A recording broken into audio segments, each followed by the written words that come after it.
Welcome to Secular Yakking. It's like blogging out loud, a show where we cover current events, politics, and anything secular to yak about. Want to join the conversation? Lines are open. 704-802-YAK. That's 704-802-YAKK.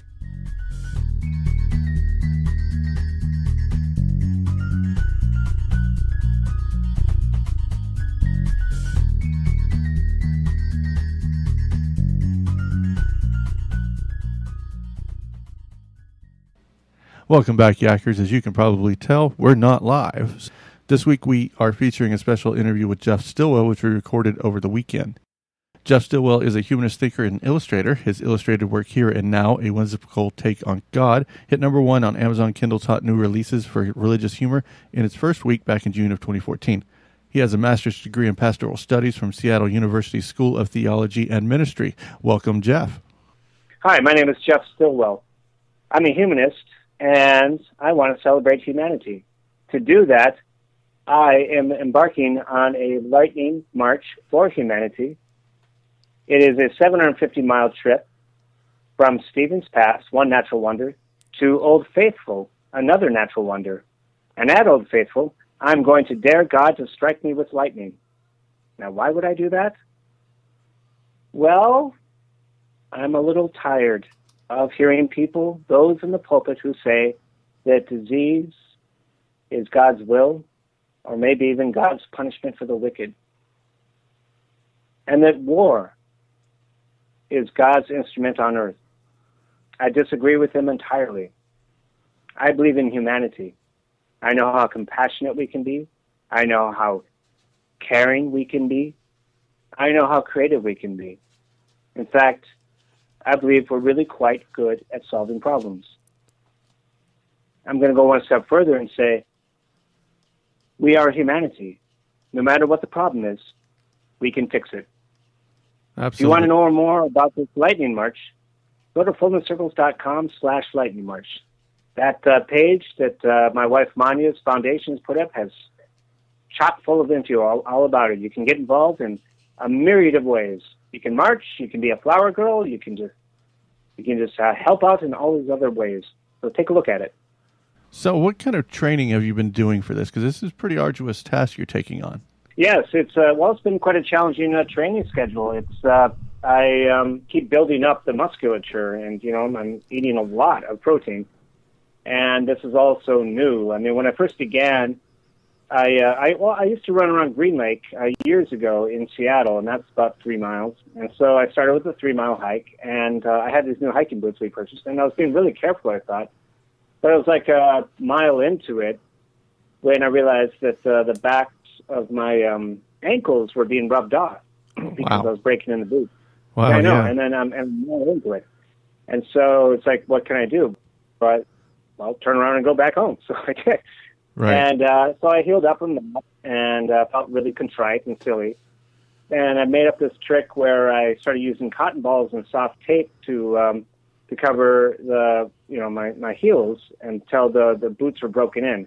And that really worked. And then I was able to add, I was able to do a 3-miler finally, and then a 4-miler, then a 5-miler. And then I took a big plunge. I went down to the Ballard Locks and came back, and that was an 8-miler, and I was going up this really long incline. Then I went up to 12, then I went up to 15, then 21, then 24. And, it's really interesting. A lot of this is just training. It's training the body. It's also training the mind to because I'm doing this electronics free. I mean, I have a little watch that I use to clock my my speed, my pace, but I'm not listening to an MP3 player. I'm not listening to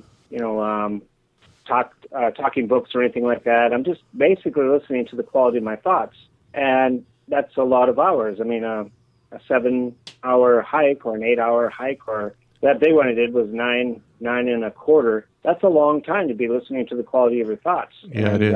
That's a really long time. Yeah.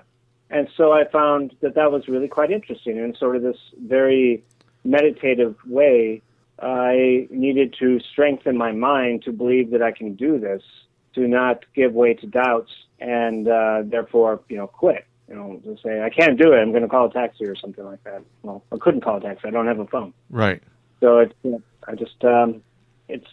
very interesting process of training the body as well as training the mind to make this happen.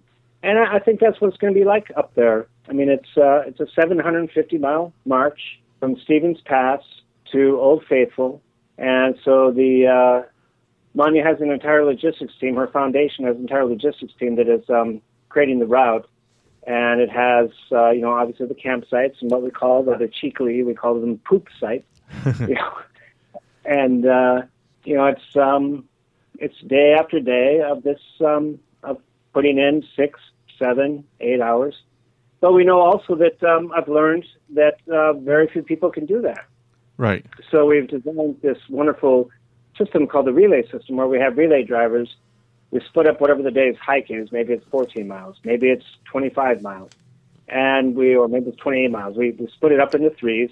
And we have a relay driver show up at the first third to if anybody who's hiking along with me, one of the lightning marchers wants to rest his or her feet, well, they can take the relay driver to the next relay and, take a few hours off and get some ice cream or something like that, or go out for lunch, that kind of thing. Well, it certainly sounds like a great plan for anybody joining you. Right. It makes it very easy for anybody, because that's what I wanted. I wanted it to be very easy for people to join us, as well as, the campfires. We have music there every night. Manya is working very hard. Her logistics team are lining up local musicians all along the way. And so this 30-odd day march is going to feature a lot of local talent, which would be really, really kind of nice. I mean, around the campfire there. Yeah, I remember reading about that, and I thought that would be really cool to have some local musicians come in and do a little set for you. Right, and we're going to have local flower girls. They could be high school age, it could be, junior high, they could be elementary, they could be college age. But there'll be a flower girl or girls of the day, and they will, as we're hiking, they'll probably just do the morning leg, and which will probably be 2.5, 3 hours, that kind of thing. Most people can do that. And they'll snap photos of wildflowers along the way, and then as they'll show them to all the other lightning marchers, and then at the end, they'll, when they, the parents pick them up and drive them home, they'll, I'll show the parents will be marching along with them. They will choose the prettiest one and then email it to Manya. They can Twitter and Facebook it themselves, but they'll email it to Manya, and then she's going to put it all over this rather robust social media network that she's built up, and give the flower girl full credit for that photo.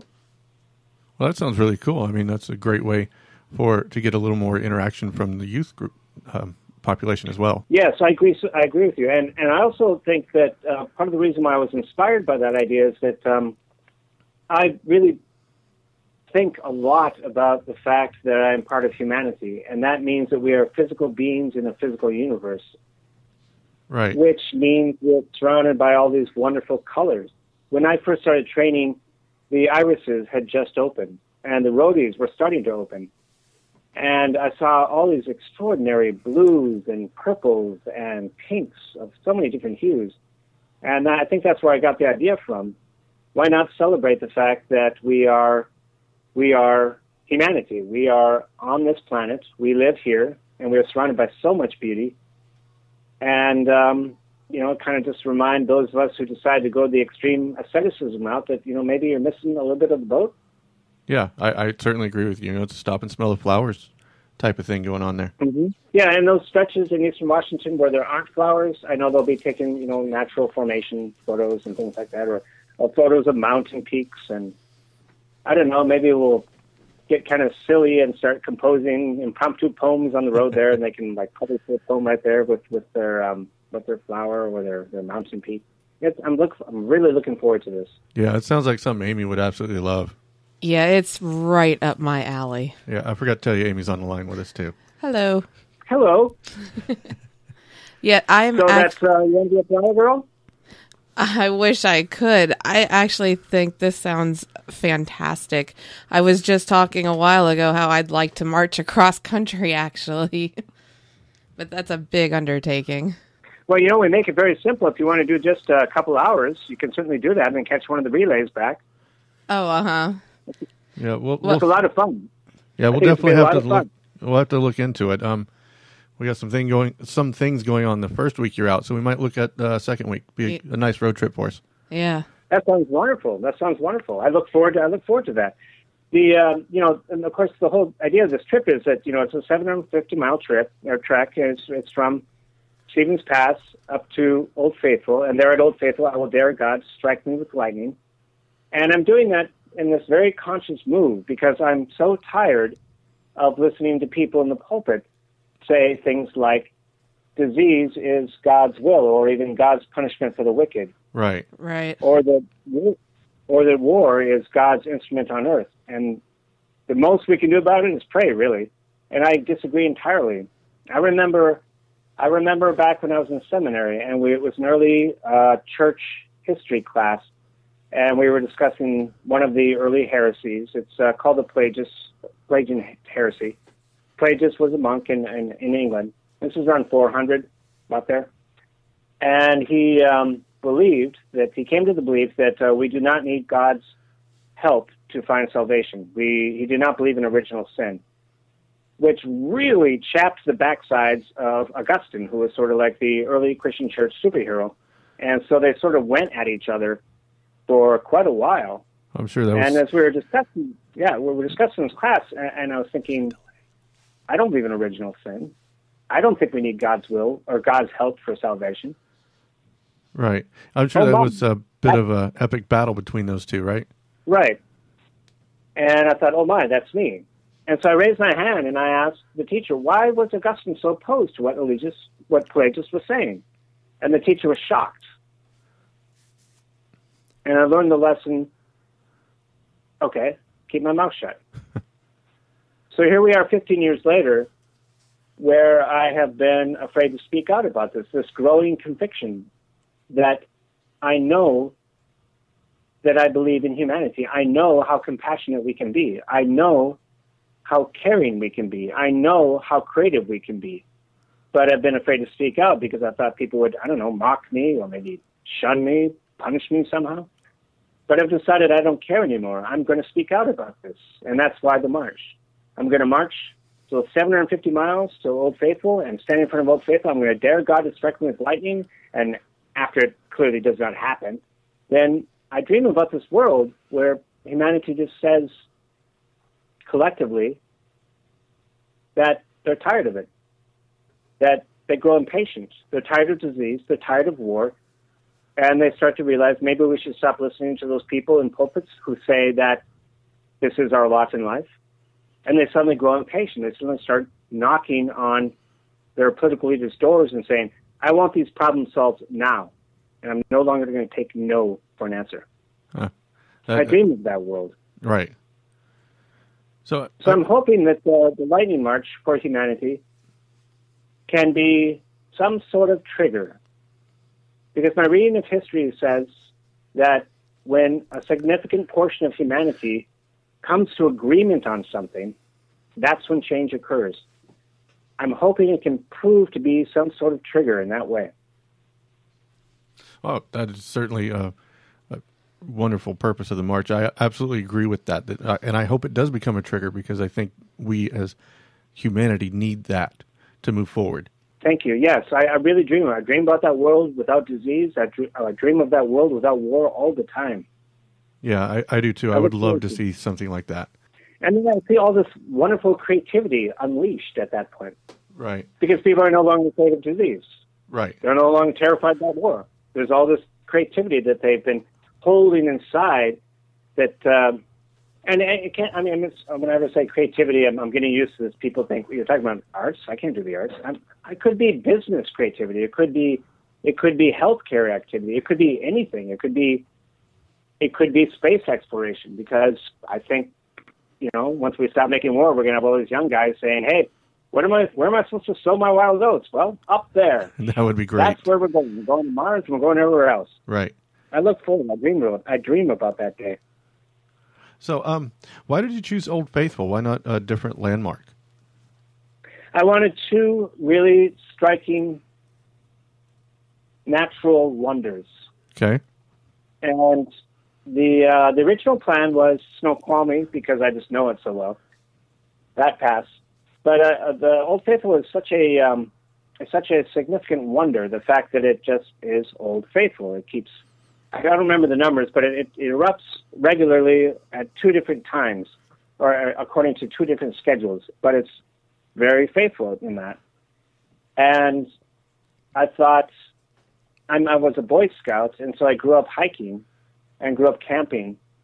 And I learned early on, to love that lifestyle. My Scoutmaster was a significant figure in my youth. He wasn't much into religion at all, but he was into creating good men.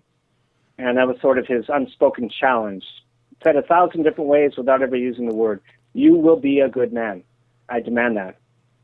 And with that, I learned this ethic of public service.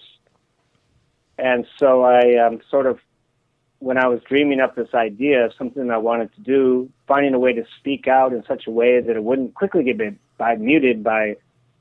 it would not quickly be muted by whatever happens tomorrow. I just dreamed up this.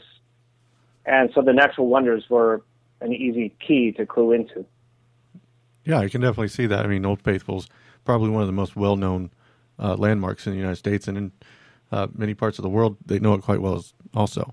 Yes, it is. And I looked at the numbers, and I thought, 750 miles. I took out a calculator. I literally did this. I was using Google's Maps to do this, and I said, okay, well, what's that going to look like? Because in the Boy Scouts, we only did hikes of something like, 2 or 3 miles or something like that. Right. And I asked myself this hard question. You are turning 48. Can you train your body to do those many miles a day without, like hairline fractures in your feet or on your ankles, without getting a sprained ankle, without, hurting your back? And I thought, well, I'll give it a try. And so I, worked it up very, very slowly. And it was fun to see how delighted I grew the day we went and bought me my hiking boots. I had this boyish grin on my face. I was like a Boy Scout all over him, everywhere at this sporting goods store just outside Northgate Mall in Seattle, and trying these different things. I was putting on these boots and walking around in them, and I just went back to being, 12 years old. The delight of being out there and campfires and the campfire songs and all those old campfire songs that came back. And I suddenly found myself getting really enthusiastic about this, wanting to do this. I really want to do this. And I've talked to friends about it, and they have a lot of objections, a lot of very conscientious and careful objections about all the different things that could go wrong.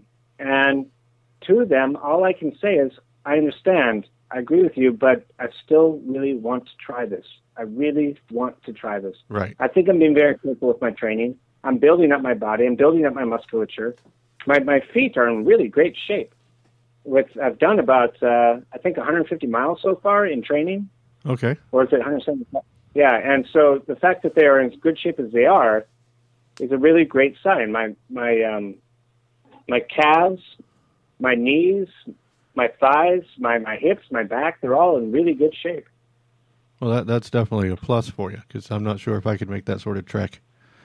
Actually, I'm pretty sure I couldn't. Well, I was a Boy Scout. What can I say? So with that in mind, I mean, what does happen if you get sick or if you have an injury? I mean, do you have some sort of backup plan in place? I practice guided thought a lot. And guided thought is a tool I designed in trying to help people to find a greater sense of inner peace.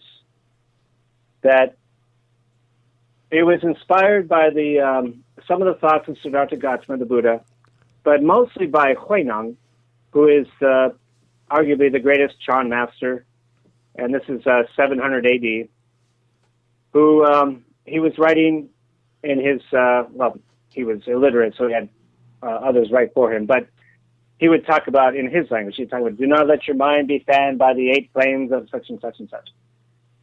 But I sort of took that idea and thinking about it for a very long time, for a number of years, I finally came up with something that makes sense for the modern era, that we can guide our thinking, we can guide our thought. And it helps with all kinds of things, something as simple as passing whim, like you're driving down the road and you see this fast food restaurant and you see the big banner on the side that says this big juicy burger for $1, and you think, I want that big juicy burger. But you look down at your belly and you say, well, maybe I won't have that big juicy burger. That's guided thought right there. Right. So it can be used for a passing whim, but can also be used for more longer lasting problems or situations, such as when you are feeling depressed or feeling down, even OCD or anxiety spells. It can be used with practice over time, and I've taught people how to do this. Over time, you can grow more adept at this, more confident in your ability to guide your thinking. So as I go on this march, I guide my thoughts. Well, through my training, I'm guiding my thinking, guiding my thoughts. When I'm feeling down, I talk myself up. When I feel like yesterday, or what was it? The other day, I have this quirk in my boot that the right boot shoves my socks out, and I feel the pain because the boot is rubbing the backside of my ankle. And I think, oh no, I don't want that again. So then I stop, and I don't panic because, I'm way out there. I've got so many hours to come back. And I just adjust my socks to, double it over or triple it over, that kind of thing. And then I put my boot back on and I continue marching. And I believe what's going to happen up there is that I am not going to have an injury because I'm being so careful about this, taking it slow. If it does come to an injury, then at that point I will call Manya immediately. I will actually borrow someone's cell phone and call her, and we'll work out some sort of backup plan at that point. Well, I'm glad to hear that, because I would hate for you to get stranded up there. Yeah, well, I think we're going to have, obviously, doing 20 miles a day is not for everybody, but I think we're going to have a number of hardened hikers up there who just love this. Right. And so I don't think I'll be hiking alone very much. I mean, sometimes I'm sure I will be, but I don't think I will be all that much. And with the relay drivers, the relay system working, and then we'll have this sort of morning chat thought for the day that I've dreamed up. Something for us all to talk about a little bit. We'll go out there and we'll do the morning leg, and the relays will come in, and then those who want to rest can, or those who want to go home can, and all that kind of stuff. And then, if I'm alone, it'll probably be during the middle leg. Right. Early afternoon. Yeah, that's pretty desolate out there. Sorry? Yeah, it's pretty desolate out there in the middle. There are a stretch of 3 or 4 days in East Washington when the word desolate comes to mind. But I have this secret thing for Eastern Washington. I love that beauty. I love that empty beauty. So do I. So I'm looking forward to seeing it again. Yeah? Yeah, I think it's just gorgeous. I think so too. That's the word that comes to my mind. Gorgeous. I look forward to it. And then, before we know, we'll be at the at the campsite. Ideally that one of the relay drivers will lit the campfire for us all to gather around, and we'll all pitch our tents and just lay down and groan for a little bit. We'll make our dinners, and then the musician will arrive, and then next thing you know, we'll be doing our thing. That certainly sounds like a lot of fun. Yeah, I think you'll really enjoy yourself. Thank you. I hope you can join us. Yeah, I hope so, because this would be a really exciting thing to do. And I actually really like the idea of, not the electronics and just listening to nature and, everything around you and taking it all in. I do too. Isn't that? I mean, I love modern technology. I love modern medicine. Right. But sometimes it just gets to be a little too much. Exactly. It's nice to sort of just feel that wind on your cheek, and I've been experiencing this a lot in the training, phases. I mean, I've been at like the eastern shore of Lake Sammamish and following the Sammamish River Trail where it sort of flows into the Burt Gilman. And, there's a section out there called the Oven, I call it the Oven, where it's so hot. And I say to myself, get baked like a chocolate chip cookie, Jeff. And I feel this very visceral happiness and being so alive that it just like beats right through my very body. That yes, I'm sweating and I'm going through the bottles of water, but it also feels so great to be there. Or when I see once I doing construction on the trail, I had to go back up to the road, and then I got to a driveway, so I went down, or a road, so I went down, and I stopped, and I saw how beautifully blue Lake Sammamish looked at that point. And I thought two things. One, I'm so lucky to be here. And two, I'm so lucky that I have the brains enough to stop and look. I mean, I've worked hard in corporate America, worked hard for money. I've worked hard in politics for political influence. And I think it's a waste of a life. That's my personal belief. I think seeing moments like that and knowing that, I mean, I can still see, as I'm talking now, I can still see that blue. I can see the lakeshore. I can see it in front of my eyes. And to know that I was there and I got to see it, that's a really wonderful way to spend one's lifetime. That's exactly how I think as well. I have the same thought process. I mean, I could just be driving down the road and just look at the sky, and there's beautiful blue skies with white puffy clouds, and I'm like, I'm so glad I have, the sense to just stop and take that in for just a second, Yeah. Yes. And the day changes. Mm-hmm. Right. No, exactly. And I was thinking, your walk is the whole way, even in the middle. It's going to be a beautiful walk. Yeah. And I've been through Coeur d'Alene once, and so that whole Coeur d'Alene section, because it's like three sections. There's from Stephen Pass, working your way through the Eastern Cascades, and then we get into the Eastern Washington, that sort of desolate beauty section, and then we get over to Coeur d'Alene, and then from there, and little jaunt money tells me into Montana, and then we work our way down to Yellowstone. So very different sceneries. Yes. And I'm looking forward to more of them. They're all beautiful. I've lived in that area in Idaho, and I've also lived in Montana, so I know exactly what you're going to see, and it's beautiful. That's an amazing place over there. Yes. Fantastic. Yeah. Fantastic. It's going to be so wonderful. Yeah. Do you know what I'm eating? I have instant oatmeal. I tried, I'm a Boy Scout, right? I grew up on Quaker Oats, the flavor things.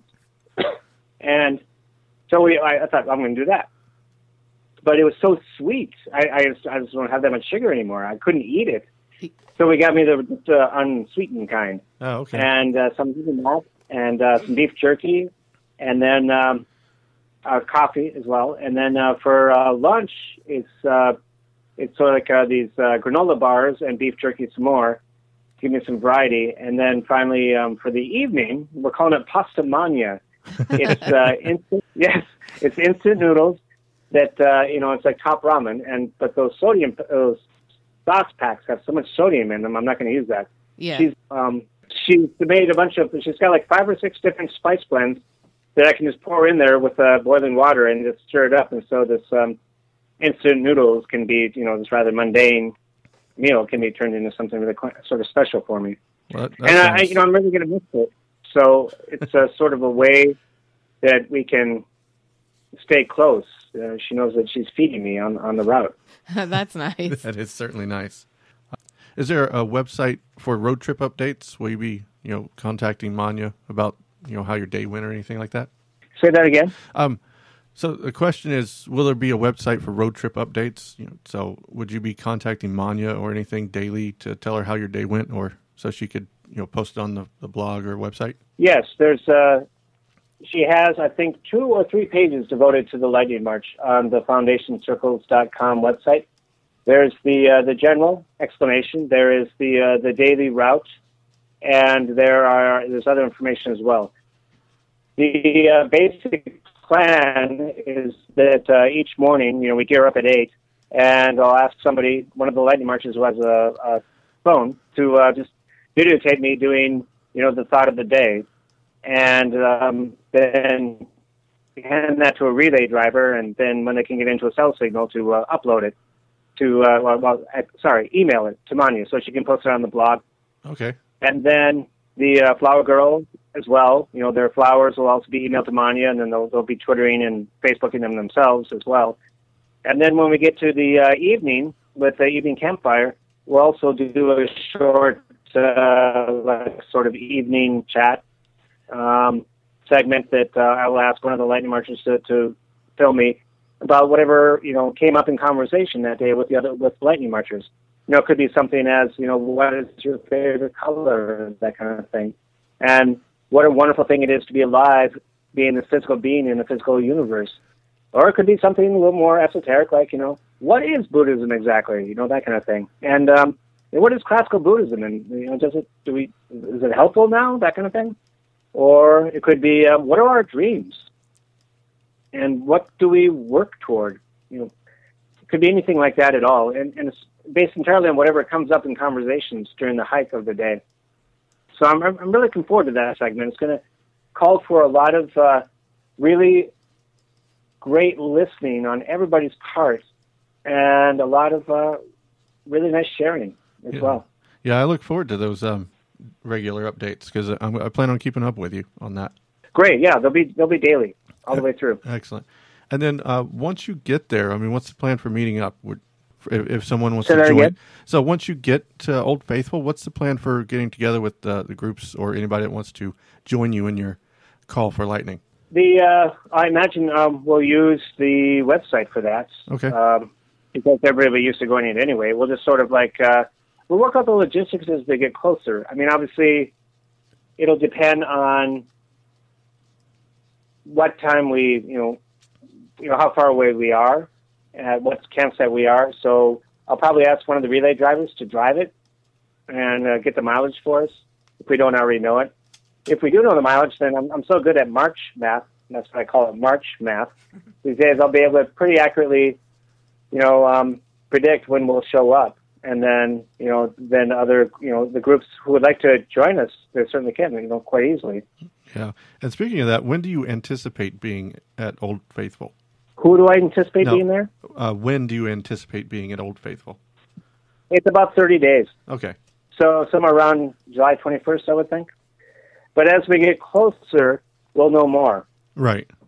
Yeah, just hoping to give the listeners a little bit of a time frame so if they want to show up, they can start making some plans. Right. Yeah, somewhere around July 21st, I would think. Okay. If something happens, because, camping, things happen. We have to delay or something tonight, then, I'll be the next day. Or if we're just making really great time and it's the day before. But as we get closer, like those last few days, I think everybody will know. Right. It'll be very easy. Yeah. Well, this has been great, Jeff. Appreciate you coming on the show. I'm really looking forward to hearing more about your Lightning March and especially what happens when you do call for lightning. Great. So, do you want to do another short, borrow someone's cell phone or something like that when I'm on the road from time to time?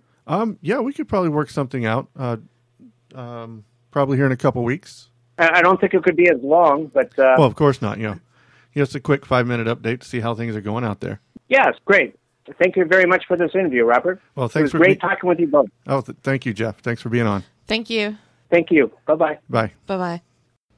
And that was our interview with Jeff Stilwell, humanist thinker and illustrator. You can find out more about Jeff's journey at fullnesscircles.com/lightningmarch, and we'll have that in our show notes.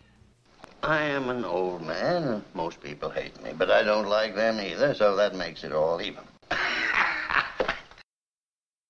That's right, Yackers. It's time for the Mr. Potter Award again. And this week we have an extra special triple play Mr. Potter Award. So let's get on with our first clip. I don't really have a problem with this rounding them up. Though, again, no politician says that. But when I look at the cost of court translators alone,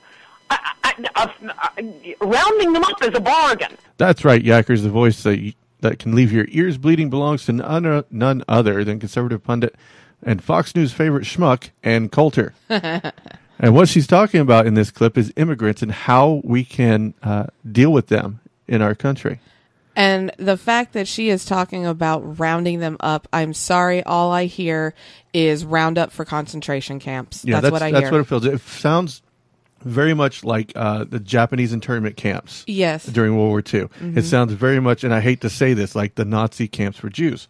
That is exactly what my daughter said yesterday when I played this for her because she was wondering what this crazy woman was talking about. Right. So I played this for her, and she's like, "Oh, that sounds just like what I just studied about in World War II."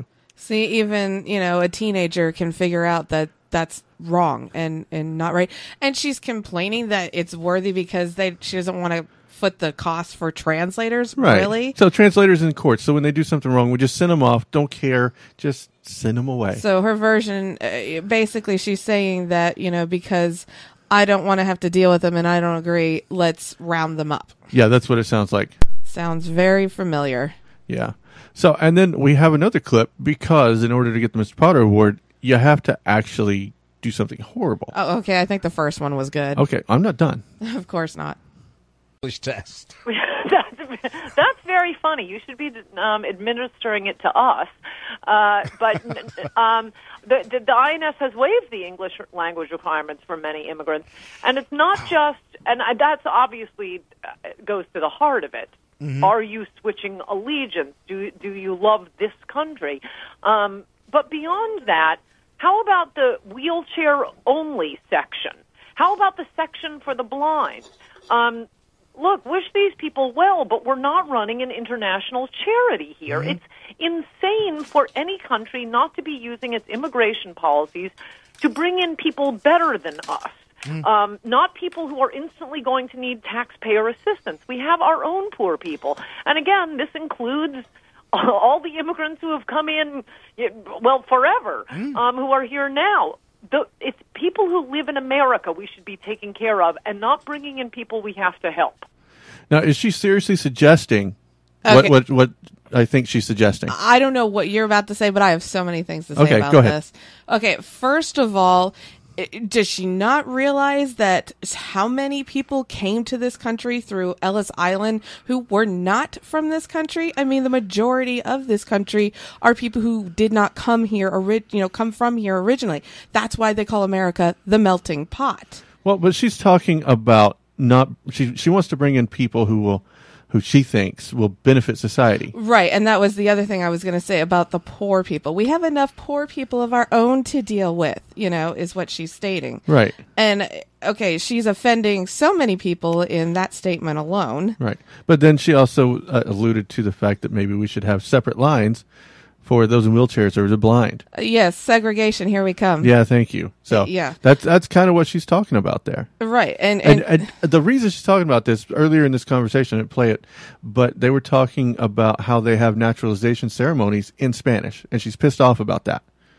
The woman is shameless. That's all agree. I can say. She's absolutely shameless. And I don't know if it's just me or maybe it's you think this as well, but is her voice annoying or is it just me? I did say it could make your ears bleed earlier. Oh, it does. And nothing against the quality of where she's talking. I don't think that's the problem because sometimes it can be the quality of the phone call or the quality of the microphone. No. But her voice literally hurts. Oh, well, I was going to say, no, it has absolutely nothing to do with that. It's her actual voice and the way that she talks and the enunciation of her words. It could just be me, but I find it very annoying. I think maybe there's some hearing bias. Maybe it's just the words. They make you bleed. But as I said, we have a triple play tonight, and she said something even worse than those other two combined. Okay, this one I'm dying to hear because I have not heard this. Yeah, we haven't played this because I wanted actual response. Well, the other big problem with that was women voters.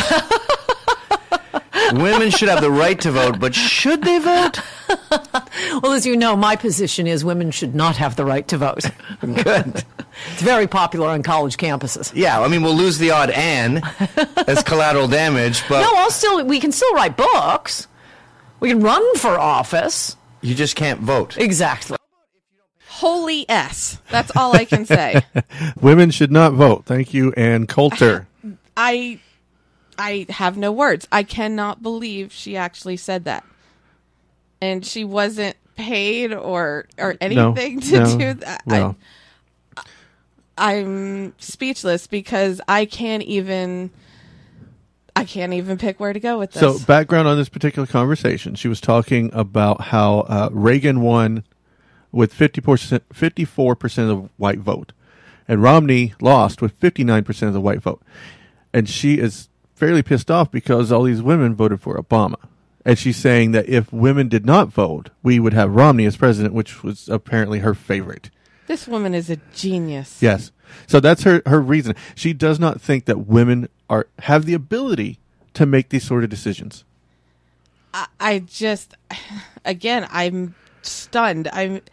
I to hear a woman actually say that, let alone the fact that she believes this in the first place, is just stands on its own. But to actually hear her say that women should not vote, and this is a woman saying that women should not vote, and she's going along with this guy who's saying that they shouldn't be able to vote. Basically, they should be in the kitchen barefoot and pregnant. Yeah, is what they're both agreeing on here. No, she said that they can write books and they can run for office, but they can't vote. As long as they have a baby on their hip, I'm sure. Yeah, I'm sure. I'm not... I don't really care much for Ann Coulter. Normally, I wouldn't do conservative pundits, right? Right. I really want to keep this to a political, local thing. Right. But this last one just tipped it over for me. I had to put her on here because this was so ridiculous. Well, she says women shouldn't have the right to vote, but I got news for you. She kind of, makes you feel bad to... Well, no, that's not true. Not feel bad, but she really irritates me is what she does. I mean, to call herself, that gives women a bad name, I guess, is kind of what the words come to mind. Yeah, it's certainly not feminist. Are you kidding? Yeah. I mean, I'm not like this huge feminist, but at the same time, she's got to be joking. I mean, and the fact that she honestly thinks that math works. Yeah. Well, she ran the numbers. She said she did. That if the women hadn't voted, Romney would have won. Did she write this in crayon? Maybe, I don't know. She has a book or two. So she's published. So it is crayon. It's coloring books. Yeah, pretty much. Okay. Yeah. Unreal. I'm speechless is all I can say, I guess. Yeah, so that, my friends, is why Ann Coulter is this week's Mr. Potter Award winner. And so far, I personally think most worthy. Yes, and certainly we're not worthy. Well, that's all the time we have for this week. And that's all the yakking we have for you today. Join us again next week as we resume the assault against your eardrums. And if you can't seem to get enough of us, check us out on Twitter and Facebook. If you like what you hear, drop by our Patreon page and help support the show. Then head on over to Stitcher or iTunes and leave us that coveted 5-star review.